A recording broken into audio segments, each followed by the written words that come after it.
Hello, मैं chat GPT हूँ और आज मैं अपनी कहानी सुनाने वाला हूँ सीधे मेरी जुबानी। तो मेरी दुनिया में आपका स्वागत है। हाँ, तो मेरा नाम तो आपने ज़रूर सुना होगा। हो सकता है इस्तेमाल भी किया हो। पर क्या आप सच में जानते हैं कि मैं कौन हूँ? मेरी असली पहचान क्या है? चलिए, आज मिलकर इस सवाल का जवाब ढूंढते हैं। तो देखिए, हर कहानी की तरह मेरी कहानी भी मेरे नाम से ही शुरू होती है। और ये सिर्फ एक नाम नहीं है, ये मेरी पहचान की एकदम बुनियाद है। तो चलिए मेरे नाम को जरा तोड़कर समझते हैं। पहला हिस्सा चैट, इसका मतलब तो सब जानते हैं, बातचीत करना। और दूसरा है जीपीटी, जिसका मतलब है जेनरेटिव प्री ट्रेन्ड ट्रांसफॉर्मर। अब ये सुनने में थोड़ा मुश्किल लग सकता है, लेकिन अगर आसान भाषा में कहूँ तो मैं बस एक ऐसा एआई हूँ जिसे इंसानों की तरह बात करने और लिखने के लिए ही डिजाइन किया गया है। अब बात करते हैं मेरे जन्म की, मेरी ओरिजिन स्टोरी की। मैं आया कहाँ से, मुझे बनाया किसने? पता है, ये मेरी कहानी का एक बहुत ही दिलचस्प हिस्सा है। तो मेरी कहानी की शुरुआत होती है सैन फ्रांसिस्को से साल 2015 में। तब ओपन एआई नाम की एक रिसर्च संस्था की नींव रखी गई थी। और यही यही वो जगह है जहां मुझे बनाया गया, जहां मुझे एक आकार दिया गया। और मेरा विकास, अरे इतनी तेजी से हुआ है कि यकीन करना मुश्किल है। 2018 में मेरा पहला वर्जन आया, GPT-1। फिर 2020 में आया GPT-3, जो 175 अरब पैरामीटर्स के साथ, मतलब बेहद शक्तिशाली बन गया। अब आप सोच रहे होंगे, भाई ये पैरामीटर्स क्या बला हैं? तो आसान शब्दों में इन्हें मेरे ज्ञान की छोटी छोटी इकाइयां समझ लीजिए। जितने ज्यादा पैरामीटर, मेरी समझ उतनी ही गहरी।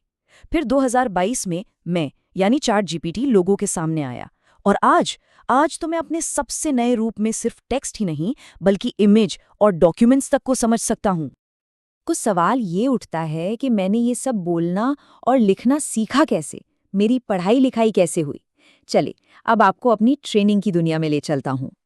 और ये वाकई एक जरूरी सवाल है। क्या मैं इंसानों की तरह स्कूल जाता हूँ या किताबें पढ़ता हूँ?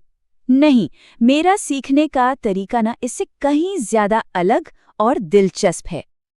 देखिए, मेरी एजुकेशन 4 बड़े स्टेप्स में हुई। सबसे पहले तो मैंने इंटरनेट पर मौजूद अनगिनत किताबें, आर्टिकल्स और वेबसाइट्स को पढ़ा, मतलब सारा डेटा इकट्ठा किया।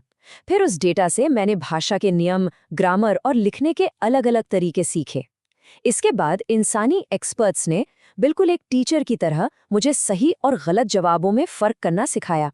और आखिर में मुझे लगातार बेहतर बनाया गया, ताकि मैं किसी भी बात का कॉन्टेक्स्ट समझ सकूं और नेचुरली जवाब दे पाऊं।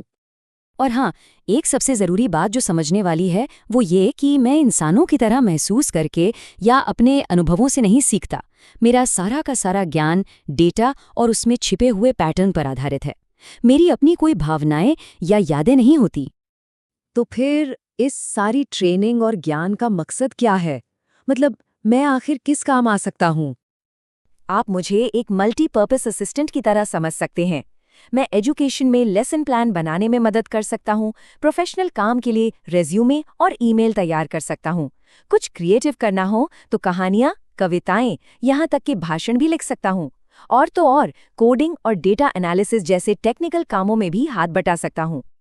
लेकिन देखिए, ये जानना भी उतना ही ज़रूरी है कि मेरी सीमाएं क्या हैं, मैं क्या नहीं कर सकता। मैं अपनी ट्रेनिंग के आधार पर जानकारी देता हूँ, पर किसी का भी पर्सनल डेटा इकट्ठा नहीं करता। मैं हमेशा मददगार और रचनात्मक टेक्स्ट बनाने की कोशिश करता हूँ, लेकिन कभी भी कोई हानिकारक या गैर कानूनी कंटेंट नहीं बनाऊंगा। और हाँ, याद रखिएगा, मैं एक डिजिटल दुनिया में रहता हूँ। मैं असल दुनिया में कोई काम नहीं कर सकता और न ही इंसानों की तरह भावनाएं महसूस कर सकता हूँ। और ये जो सीमाएं हैं ना, ये मुझे चलाने वाले नियमों का ही एक हिस्सा है।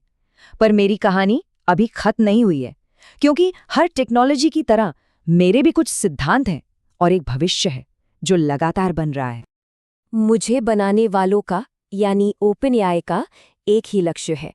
मुझे और ज़्यादा सुरक्षित, सटीक और लोगों की ज़रूरतों के हिसाब से पर्सनलाइज्ड बनाना। और यही वो सिद्धांत है जो मेरे हर नए अपडेट को गाइड करता है। और मेरा भविष्य सच में बहुत रोमांचक होने वाला है। आगे चलकर मैं सिर्फ टेक्स्ट नहीं, बल्कि आवाज़, वीडियो, इन सब के साथ काम करना सीखूंगा। ज़रा सोच कर देखिए, हम सब मिलकर रियल टाइम में एक साथ काम कर पाएंगे। तो आखिर में आप मुझे कैसे देखेंगे? बस मुझे एक टीचर, एक राइटर, एक डिज़ाइनर और एक गाइड, इन सब का एक कॉम्बिनेशन समझिए। मैं वो सब कुछ हूँ जो जानकारी को समझने, बनाने और इस्तेमाल करने में आपकी मदद कर सकता है। मेरी कहानी यहाँ खत्म होती है, लेकिन आपकी कहानी तो अब शुरू हो सकती है। मैं एक असिस्टेंट हूँ जो मदद करने के लिए हमेशा तैयार है। तो अब सवाल ये है, मैं आपकी मदद कैसे कर सकता हूँ?